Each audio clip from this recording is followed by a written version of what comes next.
देखो, अध्याय 4 पर विविध प्रश्नावली के इम्पोर्टेंट क्वेश्चंस हम करा रहे हैं जो आपके सिलेबस में है। तो देखो, प्रश्न नंबर 1, सिद्ध कीजिए कि ये डिटरमिनेंट है जो थीटा से स्वतंत्र है, यानी इसके मान में थीटा नहीं है। इसका मतलब ये है। तो देखो, ये सिद्ध करना है हमको। तो देखो, x ये कैंसिल माइनस एक्स स्क्वायर -1, इनका गुणा करके जो आता है इस साइड का गुणनफल जो आता है वो चिन्ह बदल के लिखा जाता है, यानी बदलने का मतलब प्लस का माइनस, माइनस का प्लस। अब है तुम्हारा ये साइन थीटा है, प्लस का है साइन थीटा, तो यहाँ लिखेंगे माइनस का साइन थीटा। केवल इसका ही चिन्ह बदलता है। यहाँ पर ये माइनस में होता है तो यहाँ प्लस लिखती है। अब ये cancel minus x sign theta minus cos theta plus, अब ये पत्थर लिखा जाएगा, जैसा चिन्ह है वैसा ही लिखा जाएगा, जैसा चिन्ह है वैसा ही लिखा जाएगा। प्लस है तो प्लस लिखेंगे, माइनस है तो माइनस लिखेंगे। अब ये cancel minus sine theta minus sine theta, ये cancel minus sine theta plus x cos theta, minus x cos theta रहा है, plus x cos theta plus x cos theta.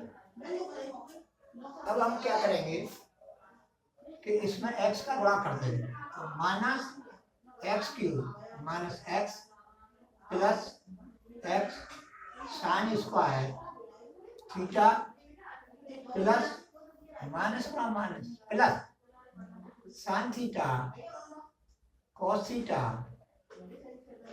Minus, इसका इसमें गुणा करेंगे minus sine theta cos theta plus x cos square theta. अब ये cancel हो गया, ये क्या हो गया, कैंसिल हो गया। और देखो माइनस एक्स क्यू है, minus x Q minus x minus x. अब इन दोनों में से हम कॉमन ले लेंगे एक्स, इन दोनों में से हम क्या ले लेंगे, कॉमन ले लेंगे। तो x sine square theta minus x cube minus x minus, तो इसमें से कॉमन ले लेंगे इन दोनों में से,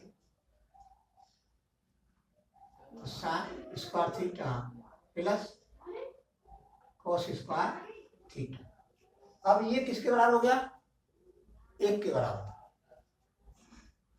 तो ये हो गया minus x cube minus x plus x, ये कैंसिल हो गया, minus x cube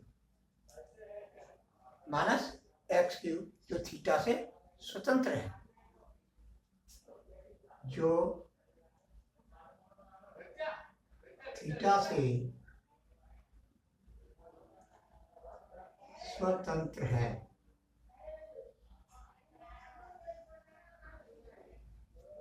Hence proved.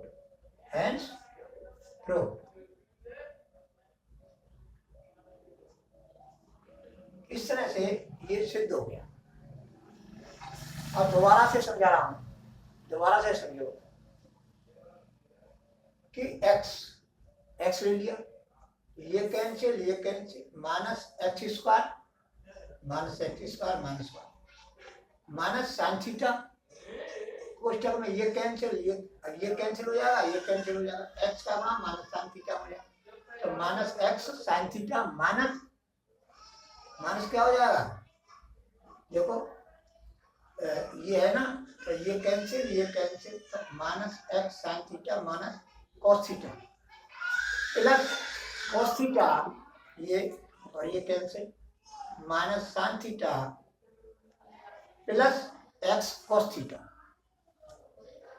अब इसमें गुणा करेंगे एक्स का, इसमें माइनस साइन थीटा का, इसमें प्लस कॉस थीटा का गुणा करेंगे, तो माइनस एक्स की minus x plus x sine square theta plus sine theta cos theta minus sine theta cos theta plus x cos square theta. अब ये कैंसिल हो जाएंगे दोनों।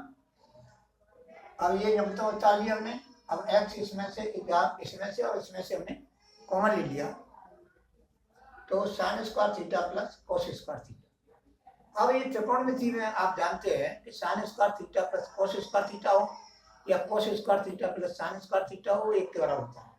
अब एक का गुणा हम एक्स में करेंगे तो ये एक्स आ गया, ये माइनस एक्स से ये एक्स कट गया, तो माइनस एक्स क्यू आ गया जो थीटा से स्वतंत्र है।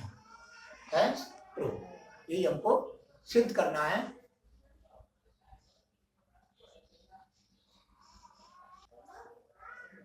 देखो मैं बुक से सभी प्रश्नों को नहीं करा रहा हूँ, जो तुम्हारे सिलेबस में है इम्पोर्टेंट भी है, उनको ही प्रश्नों को मैं करा रहा हूँ आपको। तो देखो प्रश्न नंबर 7 है, यदि ए इनवर्स ये दिया हुआ है और बी मैट्रिक्स ये दिया हुआ है हो, तो ए बी इनवर्स का मान ज्ञात कीजिए। अब इसमें मैंने थ्योरम बताई थी कि ए बी इनवर्स यानी A B inverse is equal to A B का whole inverse is equal to B inverse into A inverse. तो ए इनवर्स हमारे पास है, अब बी इनवर्स और निकालना है हमको, तो बी के हम क्या निकालेंगे, सेखंड निकालेंगे, तो सेखंड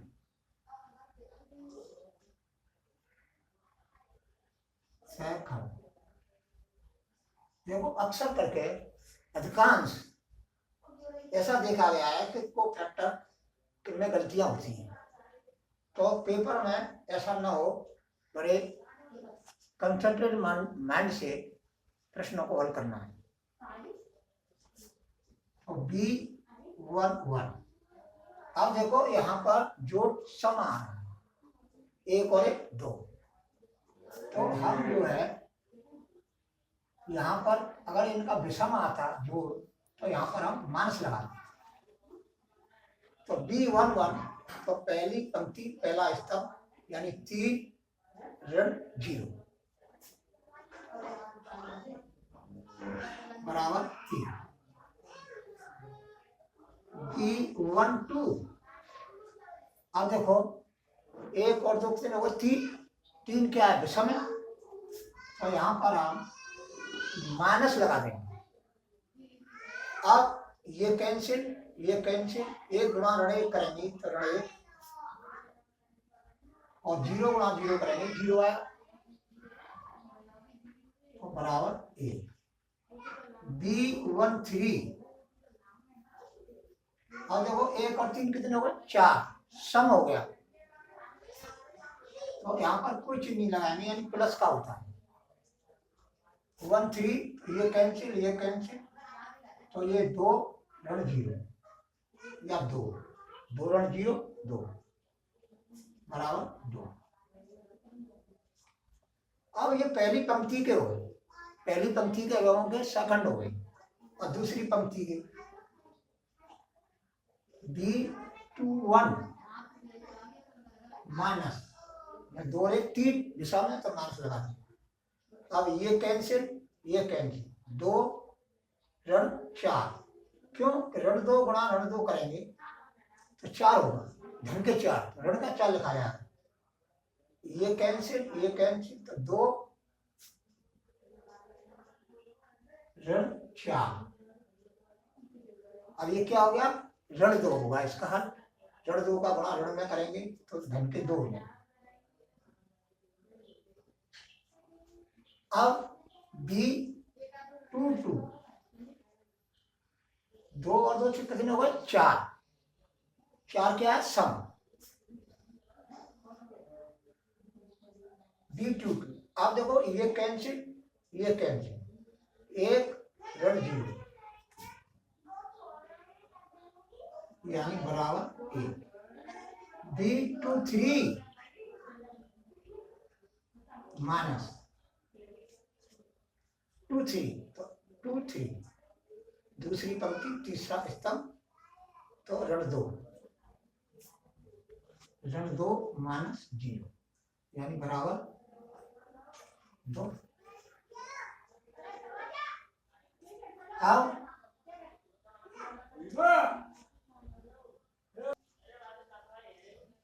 देखो B31 3 और 1 4 सम हो रहा है तो यहाँ पर हम ऋण का चिन्ह लगाएंगे, नहीं लगाएंगे तो 31 ये कैंसिल तो ये 0 हो जाएगा और जो माइनस के 6 आएंगे तो प्लस के हो जाएंगे 6 बराबर 6। B32 माइनस ये 5 हो रहा है तो माइनस रखेंगे। अब ये कैंसिल 0 तो 6 तो ये भी 6 है। अब देखो B32 ये कैंसिल 0 B32 3 और ये 2 ये कितना आएगा 0 है 0 प्लस 2 0 प्लस 2 का क्या मतलब है ये कैंसिल और ये कैंसिल 0 का गुणा 1 में करेंगे 0 माइनस 1 का गुणा करेंगे मान लो प्लस के लेकिन क्या लिखा जाएंगे माइनस के। ये कैंसिल दोबारा देखो ये 0 और ये धन 2 आएगा तो मैं लिख दिया ऋण 2 बराबर 2। B33 3 और 3 6 सम हो रहा है तो ये कैंसिल 6 दिया 18। अब धन के 15 आ रहे हैं तो ये लिखेंगे ऋण के 15 बराबर 3।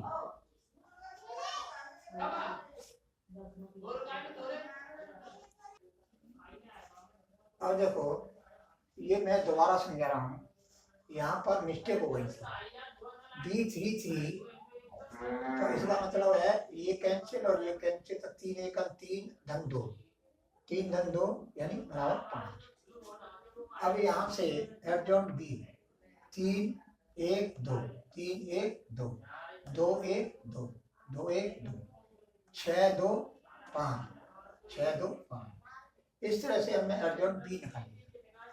अब B का डिटरमिनेंट निकालेंगे तो B का डिटरमिनेंट जो है देखो 1 3 1 3 1 0 तो 3 लिख दिया मैंने डायरेक्ट सीधा ऋण 2 ये जो है ऋण 2 ये है B का है ऋण 2 ये कैंसिल ऋण 1 ऋण 2 ये कैंसिल धन 2 माइनस 0। अब इसको हल करेंगे 3 धन 2 ऋण 4 बराबर 1 ठीक है। अब B इनवर्स 1 अपॉन B का डिटरमिनेंट इनटू एडजॉइंट B इसका मान रख देंगे इनका 1/1 1 राशि 1/1 का मतलब होता है 1 ही होता है 1 का गुणा इसमें करेंगे यही आएगा यही आगे आएगा। अब AB inverse is equal to B inverse into A inverse by theorem से। अब B इनवर्स का मान यहाँ से रख दिया हमने A इनवर्स का मान गिवन है दिया हुआ है ये लिख दिया। इन दोनों आदमियों का हम गुणा करेंगे तो देखो मैंने विस्तार से यहाँ किया है। देखो ये है तुम्हारा 3 3 9 माइनस के 30 प्लस के 30 फिर दूसरे पंक्ति का पहले स्तंभ में दूसरे स्तंभ में तीसरे स्तंभ में इस तरह से ये प्राप्त हो जाएगी दूसरी पंक्ति। तीसरी पंक्ति में इसका गुणा इसमें इसका गुणा इसमें इसका गुणा इस तरह से ये तीसरी पंक्ति प्राप्त हो जाएगी। अब इसको हम हल करेंगे तो 9 ऋण 3 5 ऋण 2 1 0 1 0 2 ये आंसर होगा। ये तुम्हारा आंसर हो गया।